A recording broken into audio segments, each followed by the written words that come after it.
Roll call, please.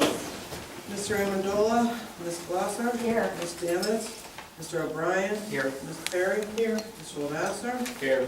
Ms. Amendola. Here. Mayor Bloom. Here. Solicitor Gladys. Here.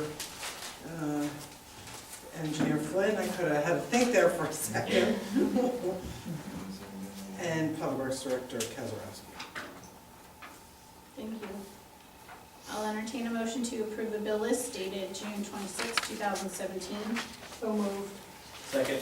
Moved and seconded. Any discussion? Hearing no discussion, all in favor? Aye. All opposed. I'll entertain a motion to approve the minutes dated June 12, 2017. So moved. Second. Moved and seconded. Any discussion on the minutes? Hearing no discussion, all in favor? Aye. All opposed. Mr. Mayor? I would like to request a very quick executive session to speak to members of council. It'll only take about 2 minutes. Okay, I'll be right back.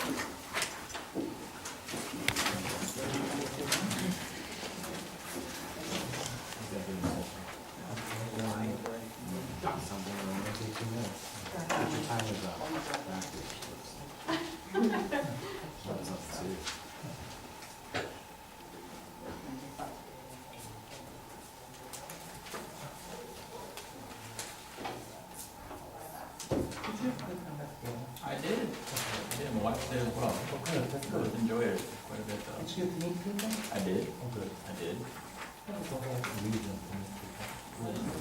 The library gave it up. We didn't stop at my house in town. I should have thought that your house was open today. We had, there was people that, I mean, I The website, The library had the little flyers. there was flyers in the barber shop. Have forgotten what it is since 2012. I think there was a, that was what? We had a flyer.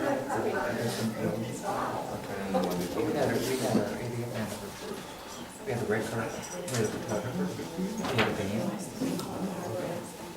Straight up, they are spoken. So we had a quick brief executive session, no action was taken. Moving on then to citizens' comments regarding agenda items. There is none. There are, thank you. Okay, Wes, you are up. Cool. Good evening, everyone. Thanks for having me. I'm George Judash. I'm the Executive Director and Minority Owner of Northwest EMS. I brought Pat Nicholas along with me. He's our Chief Administration, and not only is he younger and better looking than me, but he's also, will try to, if I get off track, he'll kind of make noises and what have you, get me back corral. So just some background, I've been doing this for about 40 years now, actually 41 in August. Started out as a hobby. I used to work for Duquesne Light in the nuclear division. Been doing this full-time since 1992. So in 2001, we found out that Pinkerton Ambulance Service was for sale. So my now former business partner gave me a call, so let's buy it. So we mortgaged our houses, bought the service, and managed to triple the size of the business in the first 3 months we owned it. So we ran that until January of last year. Ohio Valley Hospital came in. They bought Dave out of Dave Gallagher, my business partner, and the majority of the shares in the company. So I just have a kind of a token, interest, ownership interest. So currently we're about the second largest EMS service in the county. And I handed out a little handout thing there. We'll discuss a little about that. I'm just going to kind of give you some miscellaneous information, and then we'll go over that. Been a number of changes in EMS over the last few years. It's become harder and harder to become an EMT or a paramedic. The training has increased, the ConEd hours and what have you. Reimbursements have gone down. Co-pays and deductibles, I'm sure you know from having insurance in your own, it's going through the roof. And that's all affected EMS services. And currently we have about 40 of them in the county. Most of them have taken the bull by the horns to react to this by cutting staff, cutting crews, increasing response times, hitting up their host communities for money, that sort of thing. We've been doing kind of a different approach. We, for one thing, we recruit heavily from University of Pittsburgh. We get a lot of students who want to become doctors, nurses, PAs, that sort of thing. So we only have them for a few years, but these kids are engaged, they're very interested. I remember when I was that age, we couldn't learn enough. We were really into the business. So that's what we want. We don't want a staff full of old burnouts. We want kids that, really want to do this. They have a tendency to knock the mirrors off the ambulances or back into the garage doors, and that's, we pay for that, and that's the way it goes. The other thing too is we put a lot of emphasis on response time. Now, there's a number of people will argue that response time isn't that important, and statistically, maybe 10 to 15% of your EMS responses really are like critical life or death situations. Generally speaking, the people who say it doesn't matter are the ones who can't deliver good response time. Because I know myself, we're doing about close to 15,000 911 calls a year, and so that's like 1,500 to 2,000 patients a year that, if I didn't care about response time, they would either suffer needlessly or perhaps die. So one of the things we've been doing is, okay, so there's shortages in personnel, for example. Well, there's few more EMTs than there are paramedics, so we started putting on BLS trucks, have 2 EMTs in them versus a paramedic and an EMT. We also started adding, since we have now these BLS trucks, we have squads now. We have Chevy Tahoes with all this advanced life support equipment in it, cardiac monitors, that sort of thing. And they can respond to the call if necessary. Now, what we find statistically is about 50% of your calls don't need any paramedics. An EMT is perfectly capable of handling it. So EMTs can do CPR, they can defibrillate somebody, ventilate the non-breathing patient, give Narcan to the opium overdoses, epinephrine for an allergic reaction, take care of bleeding, childbirth, splitting, that sort of thing. So once again, we send the crews out there, and if the EMT truck is closest, they get there first, start treating the patient. And if it's a serious call, the paramedics will show up. Sometimes the paramedic will show up first because they'll be in the squad, they'll be closer to the call. As far as Crafton Borough goes, we have a ALS crew, paramedic and EMT, scheduled 24/7, 365 days a year. They're based in the garage over there. Oftentimes you won't see them in there. That's because we practice what's called system status management. As far as I know, we're the only service in the county that does that. What that means is, if we get busy in one area, we don't just leave that area open. We move the trucks around so that there's always somebody ready to come and respond to the next call. So, for example, if the Crafton truck goes out on a call, we're going to send a truck either to like the get-go up by Route 60 or maybe over the Wind Gap Bridge. The crew will be in the truck ready to respond if a call comes in. But they're also covering maybe a section of Kennedy or a section of the Keys Rocks, that sort of thing. So in this way, we can get there fast. And once again, if they need help, help will be there within a few moments. But like I said, we put a lot of emphasis on response time. And Crafton is probably about third in the county. We're averaging, as I'll show you in the handout, about 5 minutes, 30 seconds for the average response time, which is pretty good. The Keys Rocks usually beats it because our main station's there. And that's one of the other things we do. Nobody is exempt from going on a call. If we're busy, Patrick will jump in the truck, I'll jump in the truck, we'll go and make sure that the call is covered. So we don't have big staffs of people who just sit around and do nothing all day and push papers. So those are a couple of things we do. And once again, as far as cost effectiveness, I mean, I have 4 new ambulances on order, which I desperately need. As I mentioned before, we've grown substantially actually in the last year. And we used to have 5 nice shiny new frontline trucks. Well, now we need like 8 shiny new frontline trucks, and we didn't have that. So they're on order. It takes a good 4 to 6 months to get the new ones in. But those trucks, I buy the $80,000 trucks because they haul the patients just as good as the $180,000 trucks. So there's a number of things we do to kind of keep our costs down, and we're able to run more efficiently. Another thing that was really a big boost to us, in April of last year, there was a nationwide company called TransCare that did nothing but interfacility transports, hospital to hospital, nursing homes, that sort of thing. Now, they went out of business, and the hospitals were begging us to take some of that work. So we immediately started putting staff on more ambulances, mostly BLS crews. And the nice thing about that is every day during the peak hours, we have these BLS trucks on, running these calls that are actually guaranteed pay. So that helps bring in revenue to support the emergency service. Generally speaking, emergency service doesn't really pay very well. We, any call we go on, we're gonna get $0 to $1,000, it's usually about $300. So, but the nice thing too about these BLS trucks that are running the inter-facility calls, if something happens, you know, if there's a call in Crafton and they're the closest unit and they're not engaged in the transport, they'll respond, so they'll get here faster. So once again, we work very hard to get the response times low and to keep them low. And it's been paying off. We've had really no complaints. Actually, we took over Finley Township in January. They had average response times there from their provider in the 16-minute range. And so far, we're like 9. And actually, we're about to go to a 24-hour coverage there. We were doing 16-hour-a-day coverage, but we're about to do 24-hour-a-day coverage, and it's actually going to bring that down. So that's kind of where we are in this. So that's really about it. Just running through this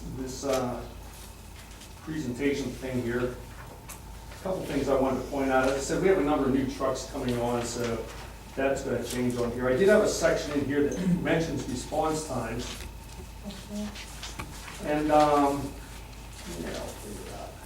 it explains this system status management. That's what we call that movement of the vehicles from place to place. We probably spend $3,000 a week average on fuel, but I would rather spend that money moving the trucks around so that they're in a position to respond quicker than to save the money and then have 10, 15-minute response time. So system status management is the biggest factor in determining the response times. A lot of people don't understand this, but we're not allowed to exceed the posted speed limits. And we actually have a tracking system that'll set an alarm off as soon as they hit 10 miles an hour over the posted speed limit. So, and they get a sharp rejoinder over the radio when they do that. That's not the key. The key is having the ambulances in position to answer the calls. Getting the crews out of the station into the ambulance quickly, and getting them there. And the bottom line is our system too, it's set up to minimize the chance. We're set up to minimize mistakes. We're not perfect. We do have 10-minute response times sometimes. We do have crews that get lost or they run into the garage door. But the bottom line is our system is set up to minimize those kind of things and make them outliers, unusual events. And when it does happen, we always investigate, see if there's something we can learn from it, something to be improved. There are some systems that are set up for failure. If you have 5 ambulances in one base, and you have a call that's, 10 miles away, you're gonna have a bad response time every time. There's nothing you can do about it. So that's, like I said, we're not perfect either, but we minimize our opportunities to mess up. And you can call anytime when you do see something or hear something and ask us a question and we'll gladly answer it. Actually, I left a contact list on the back of your handout there. So, yeah, you can always feel free to call us. Yeah, so for 2016, we did 844 calls in Crafton Borough. I probably should have put that on here. There's 844 911 calls in this borough. Average time was 5 minutes, 36 seconds. I may not have, well, you wouldn't have got June's yet. You should have May's. We have May's. Yeah, okay. Yeah, and the E0 to E1 priority calls for the year, the average was 5 minutes, 16 seconds. And so far this year, we've had 371 calls total, 5 minutes, 20 seconds. And 5 minutes, 25 for the E0 and E1. So, yeah, we're not doing too bad there. You're also one of the few communities in Allegheny County, actually there's 2, and we service both, Bellevue and Crafton, where we actually have a commitment to hitting what's called the NFPA standard. It really isn't a standard because it's not really, it's kind of a guideline. And the NFPA adopted it as a fire protection, National Fire Protection Association. But it's really the only guideline there is, so that's why we use it.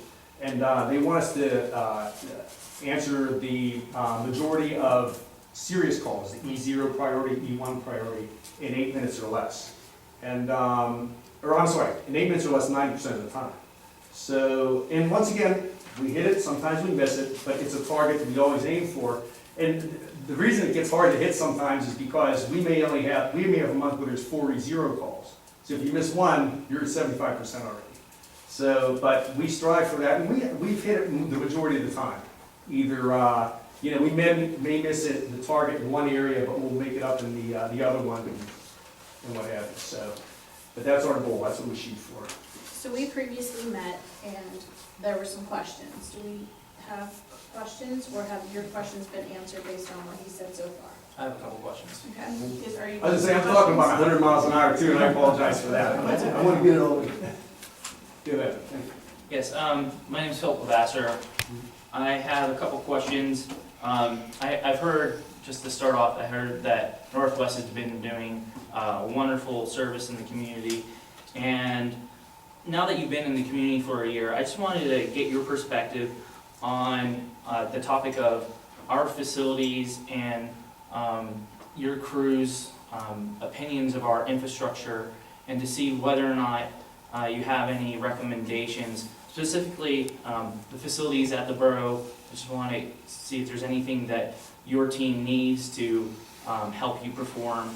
And second, we have a focus through our comprehensive plan on connectivity, and I was curious to see, with regards to navigating the community, if you have any recommendations, concerns, if you could bring them to council's attention or to Mr. Amendola's attention or to the mayor, so we can try to improve our connectivity, especially when it comes to public health and safety.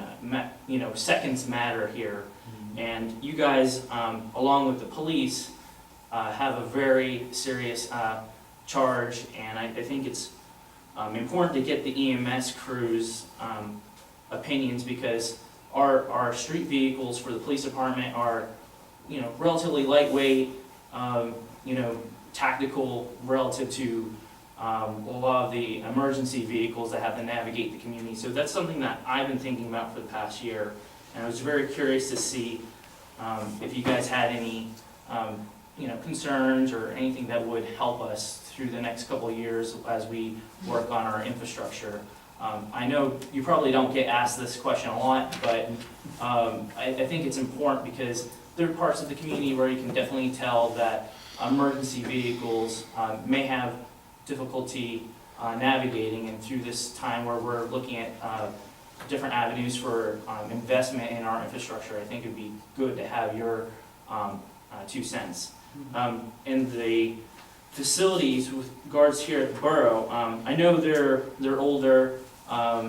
You know, it's definitely not some of the probably doesn't compete as well with some of the other locations. So if you could maybe give us like your top 3 concerns or needs, and maybe over the next you know, fiscal year for our budgeting purposes, we can take a look at them, because again, you guys are pretty keep to yourselves, you do a good job, and I hardly hear any kind of concern or complaint. I think everybody in my part of the neighborhood have been very pleased with the service. So that's where I wanted to put some of the questions. Well, thank you, Mr. Lasser.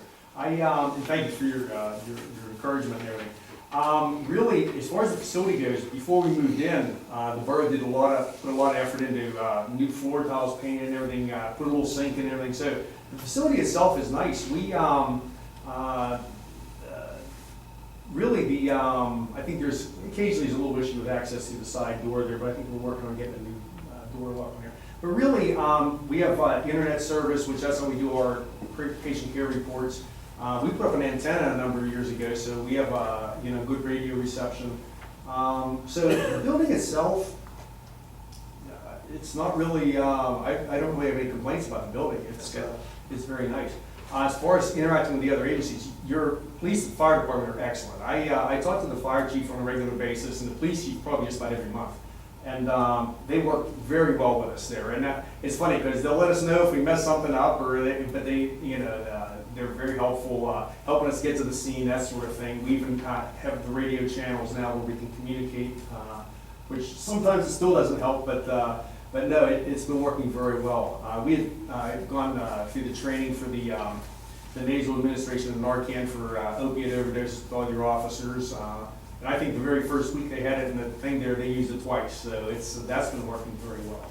The fire department, the QRS kind of is a little revitalized now, so they've been answering a lot of calls. So really, the public safety down here, you guys really are well covered. As far as the getting around here, I know myself, the ambulances can go anywhere they want when it's an emergency. They can go the wrong way on one-way streets, that sort of thing. Learning which streets you can go up and down, that can get exciting down here at Crafton. We try to keep the same crews here as often as possible, but as I mentioned before with the system status, if the one crew's out, the other ones may not be quite as familiar. We do have MDTs in the ambulances, mobile data terminals. There is a function on there called Map It that'll tell you turn by turn.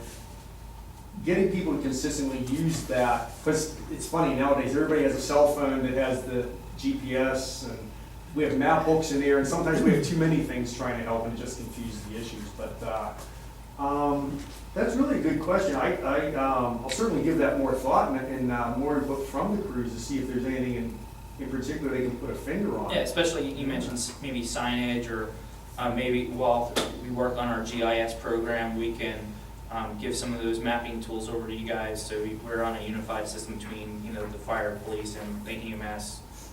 Yeah. So, Yep. all right, That's good. I will get back to you on that. all right, thank you. Paulette, did you have any questions? No, I think this is, it was largely about coming and presenting, so we had a nice face and a better understanding, and I want to thank you for doing that. As I said at our last meeting, I've been a personal consumer of your services through my mother and neighbors and myself, actually. I actually broke my nose, probably one of the first calls that you had after you came to Crafton a couple years ago. Yeah. So at any rate, no, I really thank you for coming and putting a nice presentation on, and I think it's important information to understand that you're now largely owned by Ohio Valley. That puts some, I think, I would think that most of us would feel that there's more oomph, maybe more resources even than what you had before, and just thank you very much. And don't be afraid to use them. In fact, I think that my counterpart up in Ohio Valley would probably give me a stern look. But I've been telling a number of the communities we serve, it's like Ohio Valley, this is the referral area for them, and we've already done a number of events at the various high rises and that sort of thing. Mm-hmm. But yeah, don't be afraid to hit them up, especially community days, that sort of thing. Ohio Valley General, personal experience, I said that I've been the secret shopper with my mother this year, and I've been to about 4 different emergency rooms, and I have nothing but praise for Ohio Valley. Good, thank you. Thank you. Dave? Yep. Alice? Wonderful, very nice, thank you very much. Thank you. Appreciate it. Yep. Ann? Just so you know, that George and the staff do go down to the pool every year, and they run a kind of like a refresher course. Even though all the lifeguards are certified, have all the necessary certification, they run a safety, a life-saving on a Saturday morning. All the lifeguards come in, and they run a drill every year, and they've done it every year since I've been here. So, And I know they're always at Celebrates as well. and they'll be at Celebrates, and there's no cost to the community for that. So. And once again, never feel shy about calling. The contact information's on the back, and phone answers 24/7. So if you have a question or concern, anything, just let us know. Thank you very much, I appreciate it. Thank you. With all of that being said then, that motion was previously on our agenda, so I'm going to entertain a motion to approve the Northwest EMS contract, which will expire August 31st of 2017 for an additional 3 years, which will take us to August 31st, 2020. So moved. Second. Moved and second, any additional discussion? Hearing no discussion then, you do? And are there any changes in the contract for going from 1 year to 3-year? No, really, the only change that I had put into any of our contracts that we're renewing, because generally speaking, we do 3-year contracts with everybody. In really the big picture of life, if there's some kind of big problem, you can get out and really you can get out immediately, but we're required by the state to 30 days. yeah, actually I think it's longer than that, I think it's 9, is it 9? It's long. Yeah, so, but the bottom line is, yeah, this is kind of our standard contract. The only other thing we did too is we now included in their discussion about the BLS crews. Because historically, they didn't mention that, they just said we'll have a paramedic ambulance at every call, every time. And as I said, there's been changes in EMS in general, so we will have BLS crews. Our intention is to keep an ALS crew here 24/7. We have it on the schedule, we have it here, we have no intention of changing that. But I just wanted to make sure that if by chance the crew that comes shuttling in here, if the other crew's busy, it could have 2 EMTs, but just know that the paramedic will be available to respond with them. So it's not going to really have any kind of effect on the quality of care that the patients are going to receive. As I said, I'd rather have the EMTs here fast than to sit here and wait 10 minutes, 15 minutes for an ambulance to come from somewhere else.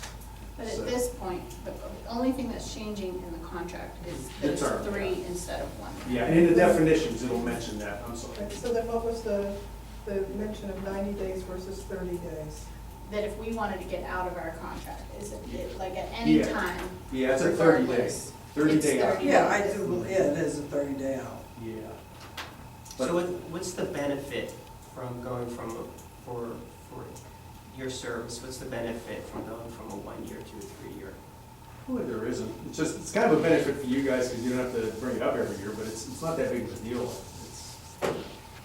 I just look at it from the viewpoint of, we have contracts with 13 different communities, and I have a big list on the wall of who's expiring and who's up, and luckily most of them, they started about the same time, so it's just, you know. Budgeting, I imagine your budget process versus budgeting 1 year versus 3 years. It does help with that, because once again, it's, yeah, we've been growing, and I really don't see us contracting at all. In fact, I see us growing even further in the years to come. But, yeah, when we try to do a long-term plan, actually, that's one of the interesting things about Ohio Valley now. It's much more formal now, the budgeting process and that sort of thing. And they want a 3-year and a 5-year plan, whereas before, Dave and I would say like, well, this is kind of what we're doing, this is what we spent in the past, and off we go, you know, so yeah, budgeting would be a concern, but even that, I mean, we're flexible, you know. So I can't really say, I have to have it, you know, it's because, you know, if it's the pleasure of the board to make it a 1-year contract, that's fine, but I just think of it from the viewpoint of, you know, it's not something you have to bring up every year.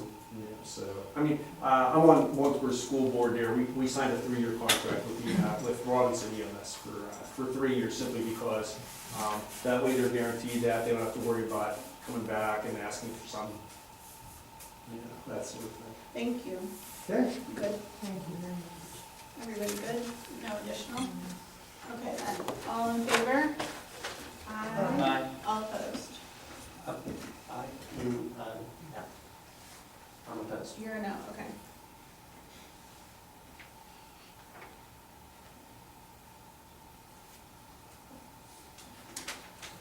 Okay, moving on then. Wait. I'm sorry. Okay, never mind. Are I you couldn't good? count for a second. Yeah, I know, that's why I sat there, I was like, I better count that.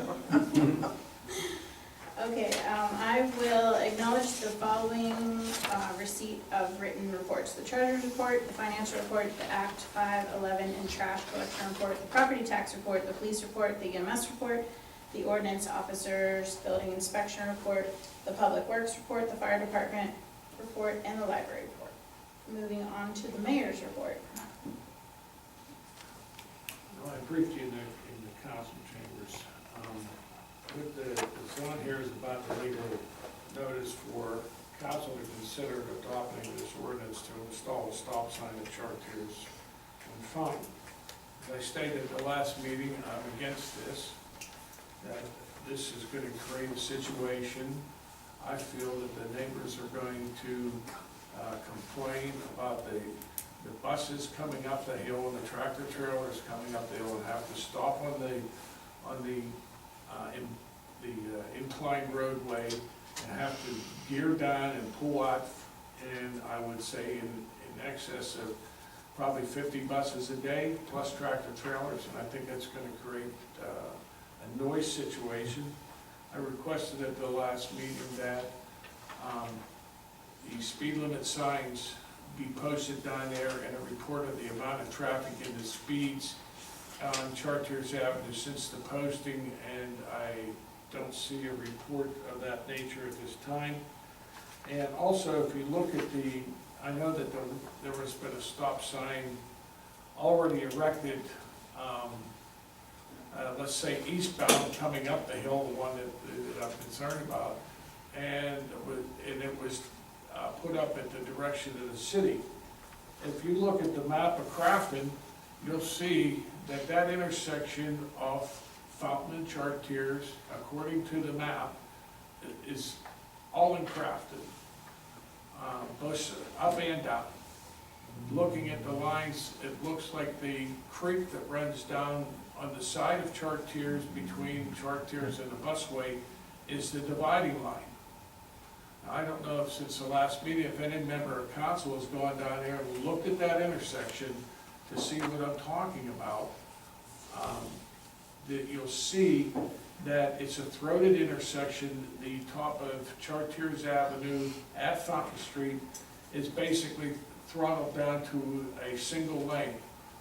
Now, if you have these buses coming up, okay, and what they've been doing for years is that the buses coming to the garage will slow down at the top, right by Fountain Street, into the intersection and look down the road, make sure that there's not another bus coming up the hill or a tractor trailer, and then they proceed down.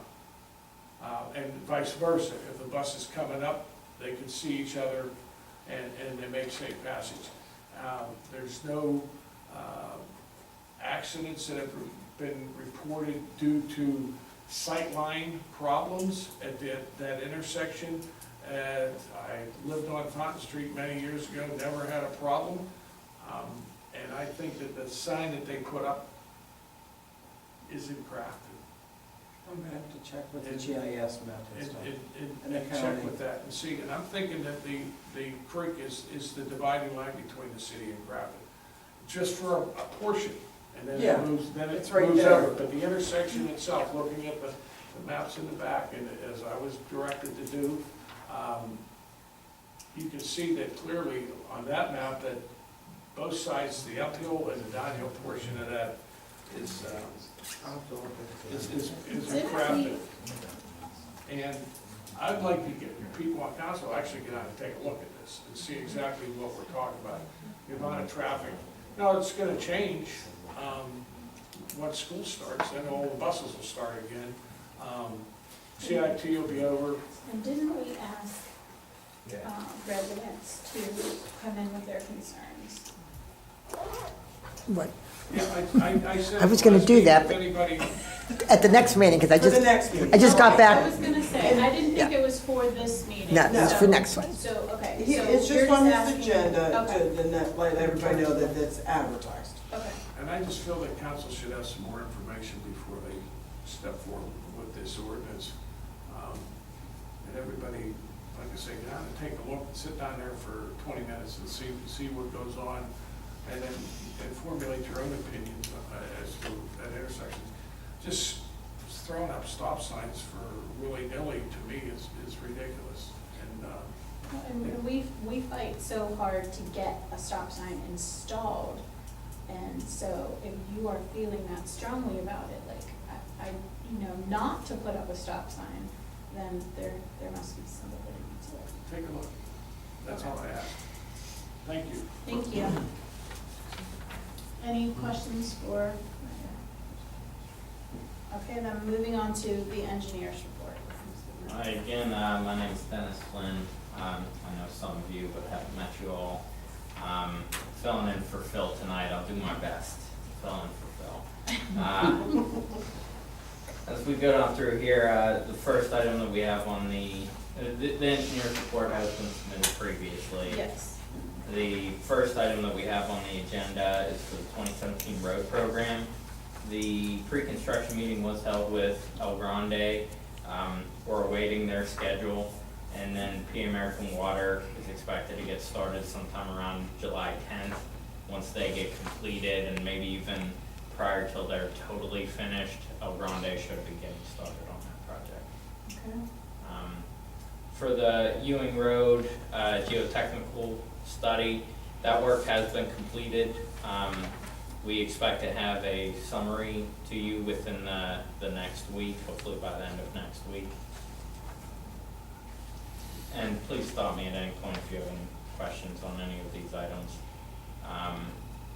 For the demolition project, and speaking with Ann, that we did find out that there was a $750 per house permit fee required for the asbestos testing.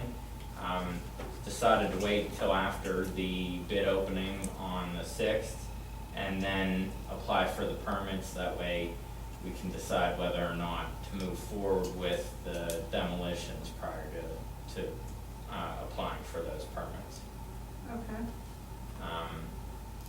And then an engineer's estimate was prepared for the house demolition for the other abandoned or vacant houses, and we have that prepared. We'll get that submitted, and I believe the solicitor's also preparing an estimate for that. Regarding the consent order updates, those projects are the ones with Shaycog, the excavation project, Neando Construction, who is the contractor, is approximately 90% complete. They're dealing with some utility coordination issues just to finish out that last little bit of their contract. Spot lining contract, which is held by State Pipe, that's expected to start next week. Manhole lining contract, which is with Jet Jack. The pre-construction meeting hasn't been held with them yet, so we are awaiting the schedule for them to start. And then CCTV, which is with Robinson, that one is expected to start this week. Okay. For the splash pool maintenance, we are working on that with solicitor and with the borough in order to work through the maintenance bond claim. Solicitor has submitted the initial maintenance bond claim. We're working to provide all the necessary information to fulfill that and get the information that the bonding company has requested.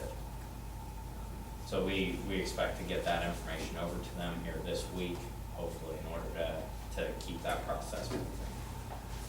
And then lastly, for the flow isolation project, Gateway has completed all the field work and the initial data analysis. The summary letter should be submitted within the next couple of weeks for that. Okay. That's all that I have. Is there Any questions? I have a question. I see the digger up there on Creighton Avenue. What is being dug up?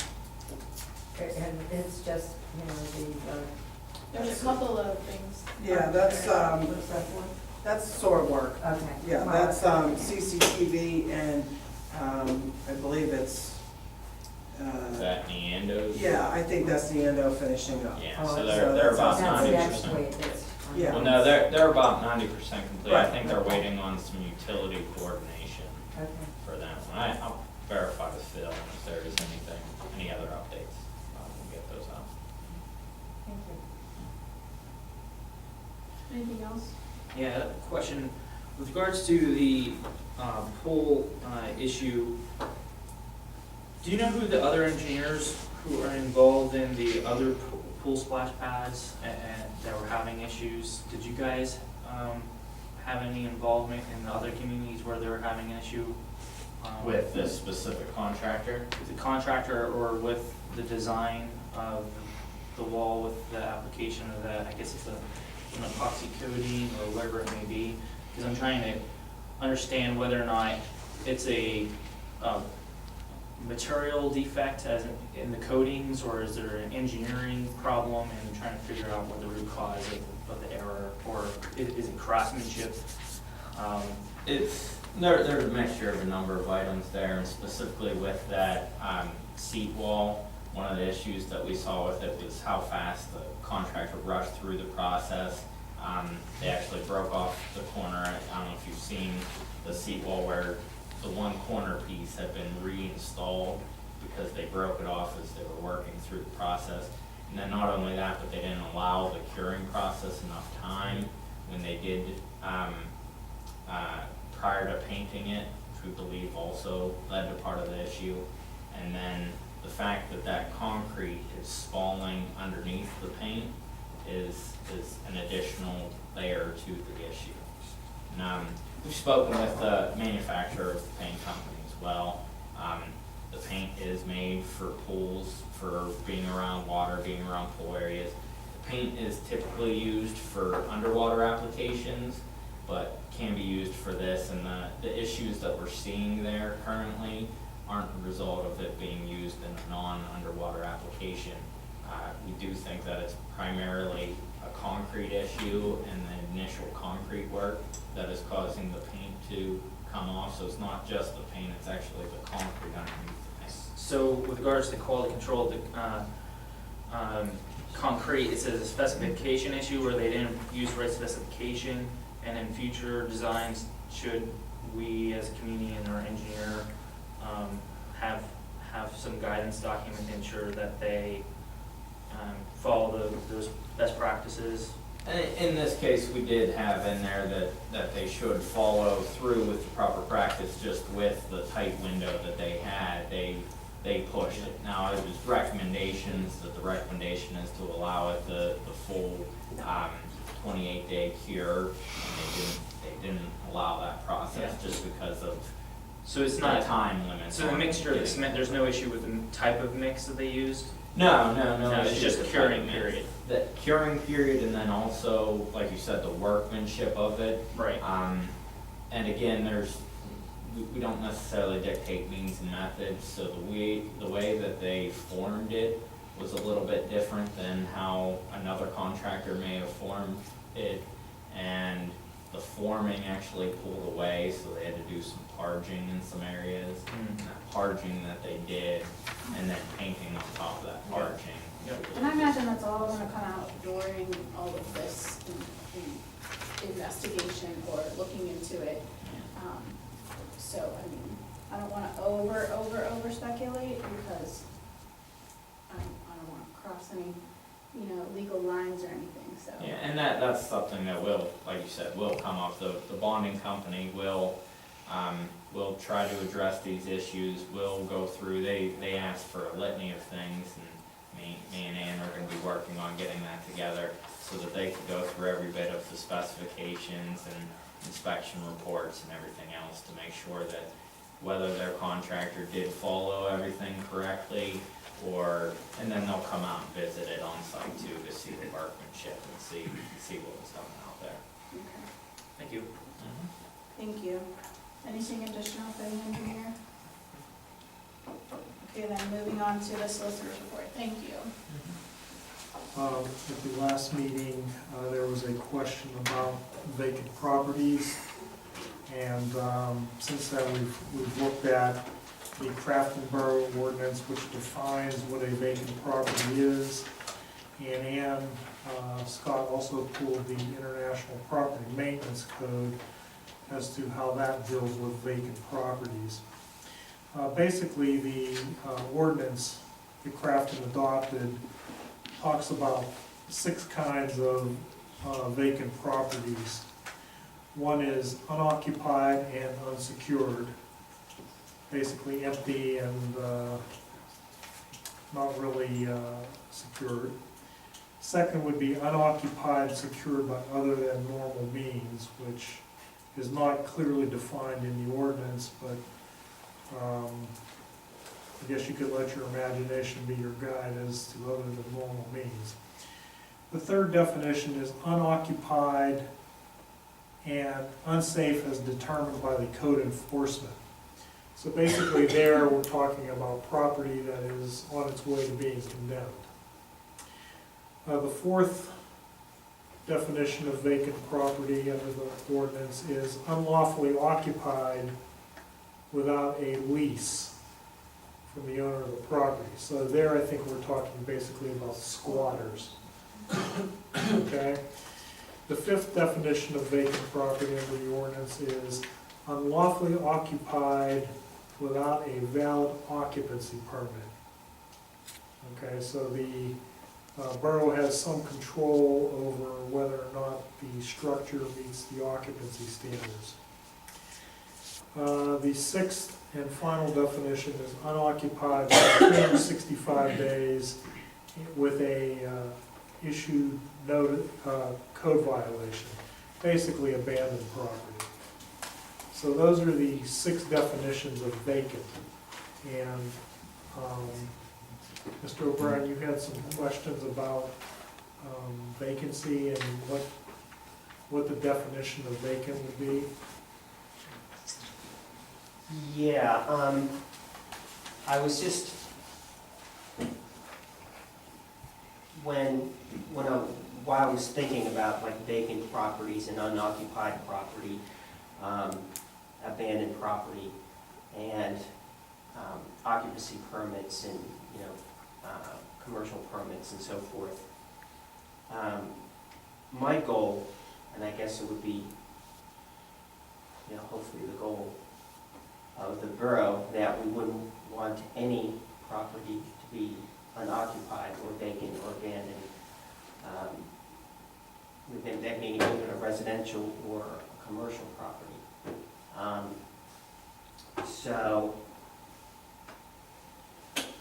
my thinking is trying to get ahead of potential issues that can go from a property owner, let's say, for example, a property owner that has a commercial property and they don't want to do anything with it. They pay the taxes and the structure is sound, but it stays vacant for an indefinite amount of time. I was just wondering if we have options to approach, a situation like that legally to compel the owner to occupy that structure in some way, use it so it's not sitting empty. And the same thing with a home, because even if it's a safe home and if nobody's living in it, it's still even in the neighborhood, it's still a concern in the neighborhood. The neighbors are worried of the home being empty. And if somebody's trying to sell property next to a house that is unoccupied, that's not necessarily abandoned or vacant or whatever, it still could be a concern to potential buyers. And I give this example as far as like the shopping center. You have storefronts in the shopping center, and it's in their best interest to have all the stores occupied. If one or two or more, that takes away from the whole atmosphere of that particular shopping center. And I think that can happen in the borough as well. If you have two commercial properties together, one is basically in good condition, but they have paper on the windows and so forth. And it's the same in a house in the neighborhood. Well, let me say this, okay? There is a limit to what the borough can do in forcing a property owner to do certain things, okay? This being America now, okay?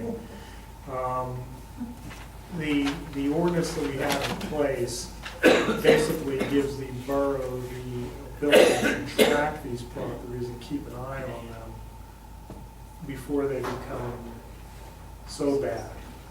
Okay, but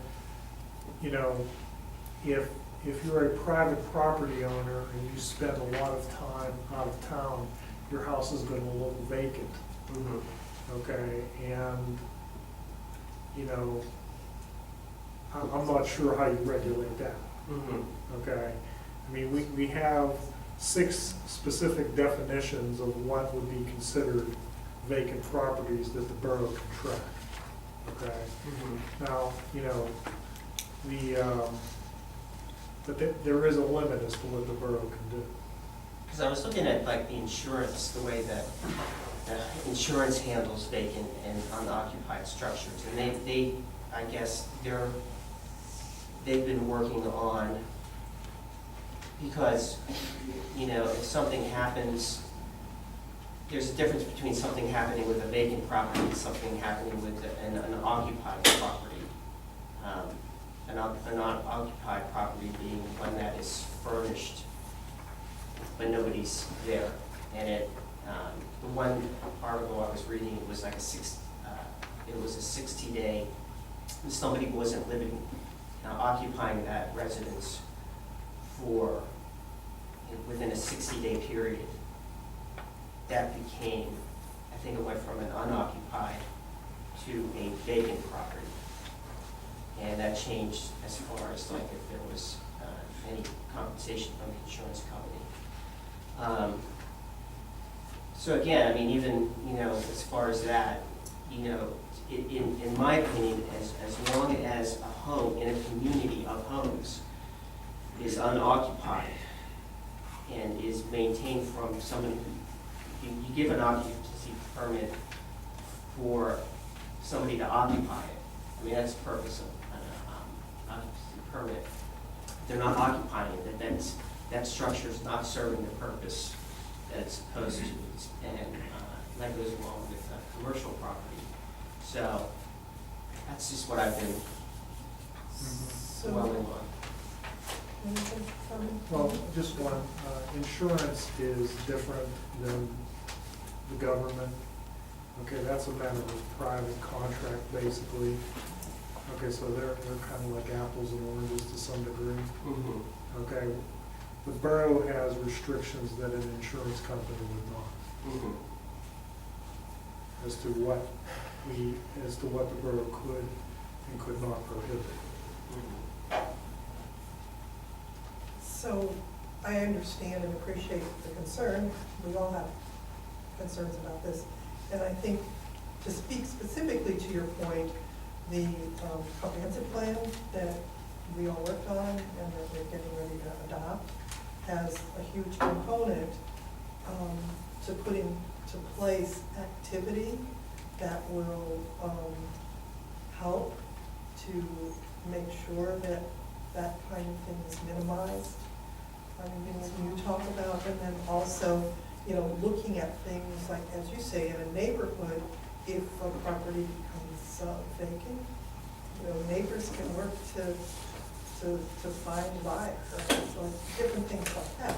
And the same thing, you know, with, there's a whole prong in the comprehensive plan that is talking about commercial development. So, you know, there may be, you know, committees, there could actually be not-for-profit organizations, similar to other communities that have development corporations, not-for-profit development corporations, that become active and actively pursue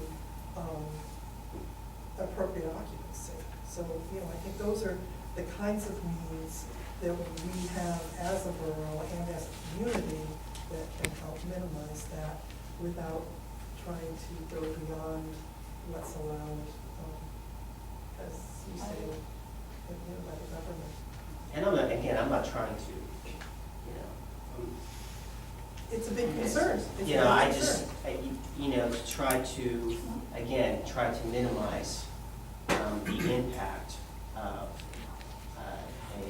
an unoccupied building, which is supposed to be occupied.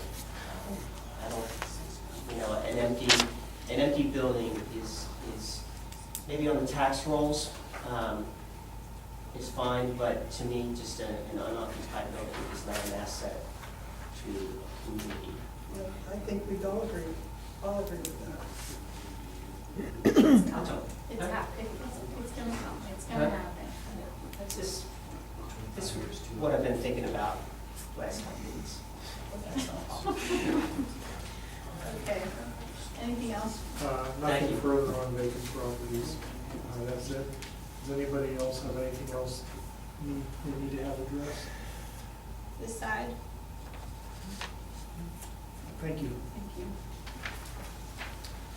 Okay, moving on then to our business agenda. I will entertain a motion to authorize the real estate refunds as submitted for 2015 through 2017, which is $10,812.18 for the general fund and $3,562.76 for the road tax, for a total of $14,374.94. So moved. Second. Moved and second, any discussion?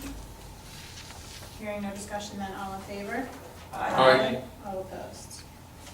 Thank you. I will entertain a motion to appoint Carissa McKerns as the real estate tax collector effective July 1st, 2017, replacement for Patricia Keeley, the current tax collector. We accepted her resignation effective July 1st, 2017 at the previous meeting, if you remember. So moved. Second.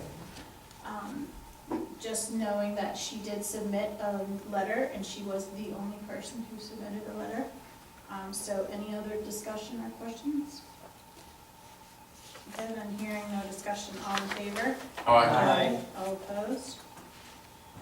And thank you, Patricia Keeley, you will be missed.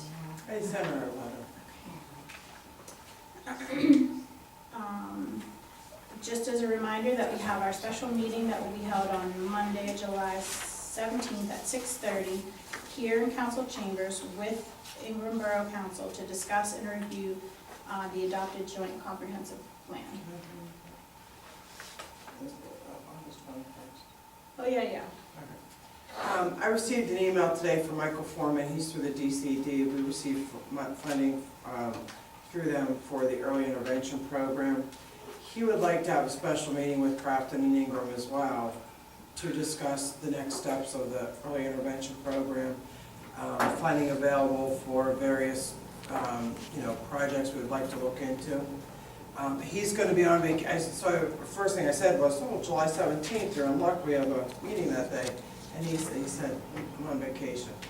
So he suggested the week of August 21st, because I told him that we'd like to meet, like that off meeting, like that off time.